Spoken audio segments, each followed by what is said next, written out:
इमरान खान को सज़ा सुनाने वाले जज को ओएसडी क्यों बना दिया गया? हुमायूं दिलावर को ओएसडी बनाने की वजह सामने आ गई।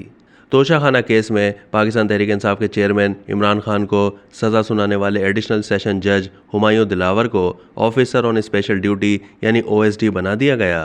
जराये के मुताबिक जज हुमायूं दिलावर ने बरतानिया से जुडिशल ट्रेनिंग के बाद वापस आकर चीफ जस्टिस आमिर फारूक को खत के जरिए खुद को दरपेश सिक्योरिटी खदशात से आगाह किया था, जिस पर हाई कोर्ट ने जुडिशल अफसर की जिंदगी को दरपेश खतरात के बाइस जज की सिक्योरिटी और तहफ़्फ़ुज़ को यकीनी बनाने के लिए ये इकदाम उठाया। Chief justice Islamabad high court Aamir Farooq ने हुमायूं दिलावर को ओएसडी बनाने की मंजूरी दे दी। Additional registrar Islamabad high court की जानिब से जारी नोटिफिकेशन के मुताबिक एडिशनल सेशन जज हुमायूं दिलावर को इस्लामाबाद हाई कोर्ट रिपोर्ट करने की हिदायत की गई है। जज हुमायूं दिलावर ने तोशाखाना केस में 5 अगस्त 2023 को चेयरमैन पाकिस्तान तहरीक इंसाफ को 3 साल कैद की सजा सुनाई थी।